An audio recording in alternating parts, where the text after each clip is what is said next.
We're back with another You Shoot. Only the bravest in the business say you can ask me anything I want, and I will answer it. And they say that to their fans and their detractors. I had to go get the undead this time. I usually have a wrestler here. I have Vampiro. Welcome, thank you. Thank you. Your fans thank you too. We had a very big outpouring. Yeah? They have a lot they want to know about. We're going to start with your WCW days. Brad Peterson says, hello sir, hope you are well. I was wondering if you could tell me what your favorite match and storyline in WCW was. Thank you. To do with me? My favorite storyline? Yes, yours. I don't really think I had one. I'm sorry. Did you not enjoy your time there? No, not at all. I think I wish it could have been better. It's probably one of the biggest highlights in my career. I met my idol. I wrestled my idol, and we became tag team champions for all of 36 hours. Great Muta. Yeah, okay. that was. That made it worth it. Yeah, it might have not been the greatest storyline. I don't think they had any storylines. But I think that moment was probably one of the cooler things in my career. Okay. Yeah. Sergey from Russia asks us, can you compare teaming up with ICP and the Misfits? I dated this girl from Russia when I was living in Italy. She was so fucking hot. Might be Sergey's sister. I wish it was. Sergey, if that's your sister, man, hook a brother up. I was a musician before I became a wrestler. And I was a fan of ICP's because Steve Jones from the Sex Pistols played on their album, and I'm obviously a fan, and I just started reading about them, and of course the Misfits. That's a big part of the whole culture that I grew up with, you know, the punk rock thing. And I just had this concept. I kind of tried to look at WCW, and everybody was like these big muscle guys, and everybody's into pro wrestling. I was like, I don't think they understand how many rock and roll people, musicians included, like pro wrestling. And I tried to get into their heads, why don't you do something different with me? This vampire character, this whole thing, it's from music. I tried to explain and explain and explain, and they said it would never work. Who are you talking to? Who's in creative? The Office. You know, J.J. Dillon was in there, and Craig Lathers, I think, was there. Just anybody who would listen to me. And I just kept trying to tell them, why don't you bring in another veneer of fans to this product that's kind of stale? And they were like, oh, it's stale. You know, WCW. I was like, I'm telling you, this is something different. I said, and they said, well, you're this new guy from Mexico. So actually, I'm from Canada, and I've been doing this for 26 years. I kind of have an idea for you. And I said, it's worked everywhere else in the world. Try it here. And they just didn't get it. But who would have ever thought that you would see the Misfits or ICP and their fans involved in pro wrestling? I just thought it's a given, and it was awesome for me. Did you enjoy working with one more than the other, ICP or Misfits? Well, ICP and myself, it's a brotherhood. It's actually family, very, very close friends. The Misfits, they had their issues since the start of their career. They've always been a controversial band fighting within, and there was just some strange things going on there, and I became really good friends with Doyle. I'm still friends with Michael Graves. I haven't spoken to Jerry since then. Obviously, Chud, me and him, the drummer, we're friends. As a fan, I marked out for the Misfits, and but so it was just different, and I was really protective of them because Jerry was really gung-ho about getting into the wrestling business, and I tried to make sure he didn't get killed.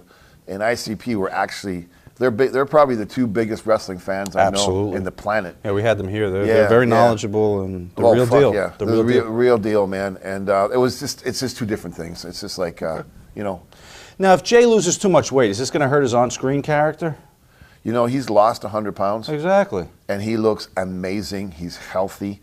I think thanks to that, ICP is going to once again return to where they were. It's great. He looks amazing, and I'm so proud of him. Diet Fago, probably. It probably took the sugar out. Let's go to Paul. You just Paul's from Geelong, Australia. You just had to go there, didn't you? Geelong, Australia, for Christ's sakes. Mr. Vampiro, I enjoyed your WCW career, in particular your time as part of the Dark Carnival teaming with the Great Muta. Could you please share any wisdom Muta passed on to you, as his style is and was quite unique and in some ways similar to yours at the time? Cheers. Muta, just a commitment to the game. Miserable bastard. like all of us are in the wrestling business, complaining about every single thing. But you know, it's like a drug addiction. You want to kick it, but it loves you and you love it back. He's just a real deal, man. He was like the first heavyweight tall guy who started being aerial. So he didn't really say much, you know, because you fucking American guys, you know, his English was kind of broken, but he just watching him, you kind of get in awe, right? Just his quickness and his snaps and all that jittery. That's where I got that from. So he didn't really say much. I just kind of, I was like, from watching him, you want me to carry your bag or something, man? Because you know, like you're Muta, and he was like, you know, fuck off, kid. And I was like, okay, and then, you know. I was a fan. You know? He wouldn't even let you be a young boy for him. Oh, he would paint my face, and he would paint like, you know, suck my dick into Japanese on my face and stuff. And, you know, we had fun, man. It was really cool. Pog Dog says, oh no, I'm sorry, Emerson Winter from the Wrestling Outsiders podcast. Is it true that you and Muta got the WCW tag team titles because Chronic refused to put Rey Mysterio and Hoovy over for the belts? And the two of you didn't care as much, no? I had no idea about that. One of those internet rumors. Pog Dog, hey Vamp, big fan, loved your work in WCW, and I know you worked a lot with him, but why was the Kiss Demon so whack? Were there bigger plans for him? Gene Simmons from Kiss certainly would have never approved of this if he knew the Demon would just be a jobber. Wow. You know, I can go so many ways with this question. When Kiss came to Las Vegas and they played playback, everybody was kind of like, ugh. You know, that's Kiss. And they did playback. So that kind of really, everybody was kind of like, oh man, how fucking much did that suck? And I think Dale Torborg never got a fair shake. He was just, he's a good soul. He's a good guy. And I just don't think another thing, man, you got fucking Kiss. You got Gene Simmons giving you that personality when Kiss was hot. And WCW just didn't get how important rock and roll is in the wrestling world. And they didn't get it, man. They just didn't get it. I really think they dropped the ball with him. Okay. As much as I'm not a big fan of Kiss. As much as I just was. You don't give them any props for the whole makeup thing? Because you're talking about the Misfits and stuff. And it kind of is born out of that. Yeah, sure. Of course I do. But when you kind of, it's like one of those things when you meet your idols and you're kind of like, oh, man. Oh, because they were dicks. It's like, I met Paul Stanley when I was working as a doorman in L.A., and I was a Kiss fan when I was young, you know, like everybody else was. Yeah. You know, Kiss Alive 2, you know, the Kiss Army, the whole thing. And the Vampire, I was like, holy fuck, man, how cool is that? And I was working, and he came in with this girl at a party, and I was like, hey, man, are you really who I think you are? And he just looked at me and he was like, I'm exactly who you, and I was like, well, I thought you were a fucking fag, dude. That's why I'm just asking, man, because I wasn't going to let you in. And I was like, man, fuck you, dude.